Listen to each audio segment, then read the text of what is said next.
బీహార్ మహాసంగ్రామం ముగింపు దశకు చేరుకుంది. 4 విడతల్లో హోరాహోరీగా తలపడ్డ పార్టీలు 5వ విడతలోనూ వీలైనన్ని సీట్లలో పాగా వేయాలని చూస్తున్నాయి. సీమాంచల్, మిథిలాంచల్ ప్రాంతాల్లో కుల సమీకరణాలను బేరుజు వేసుకున్న కూటములు అందుకు అనుగుణంగా వ్యూహాలు రచిస్తున్నాయి.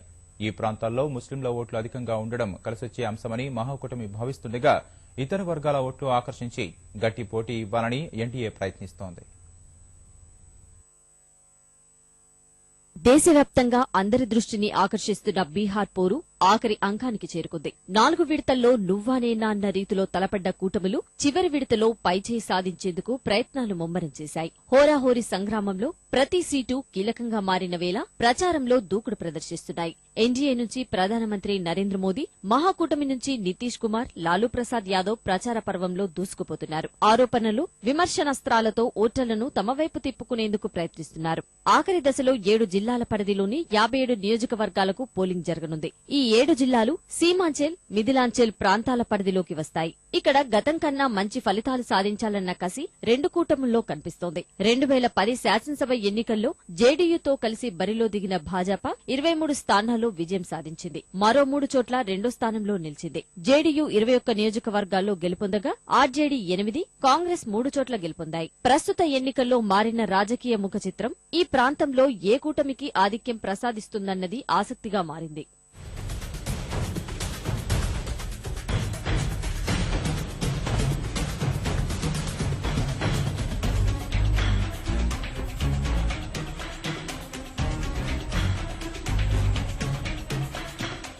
సీమాంచల్, మిథిలాంచల్లో ప్రస్తుత పరిస్థితులు గమనిస్తే ఎన్డీఏతో పోలిస్తే మహాకూటమి మెరుగైన స్థితిలో ఉందన్నది పరిశీలకుల అంచనా. ఈ ప్రాంతాల్లో ముస్లింల ఓట్లు గణనీయంగా ఉండటమే ఇందుకు కారణంగా కనిపిస్తోంది. గతేడాది సార్వత్రిక ఎన్నికల్లో ఈ ప్రాంత పరిధిలోని 4 ఎంపీ స్థానాల్లో భాజపా ఓటమి పాలైంది. ఈ సమీకరణలను అనుకూలంగా మలుచుకునేందుకు ప్రయత్నిస్తున్న మహాకూటమి ముస్లింలతో పాటు అధిక సంఖ్యలో ఉన్న బీసీల ఓట్ల వైపు దృష్టి సారించింది. వీరందరి మద్దతుతో ఎన్డీఏ కూటమిని వెనక్కి నెట్టాలని చూస్తోంది.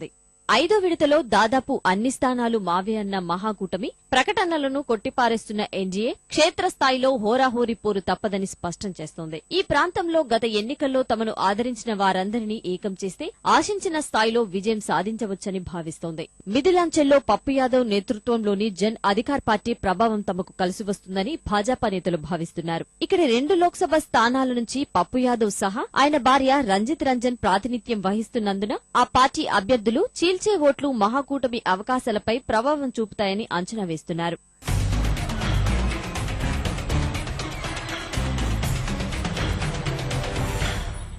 ఇలా 2 కూటములు 5వ విడత కోసం వారి వారి వ్యూహాలతో ముందుకెళ్తున్నాయి. ఇక సీమాంచల్లోని 6 నియోజకవర్గాల్లో పోటీ చేయడం ద్వారా బీహార్లో బోని కొట్టాలని చూస్తున్న ఎంఐఎం ప్రయత్నం సైతం పరిశీలకుల దృష్టిని ఆకర్షిస్తోంది.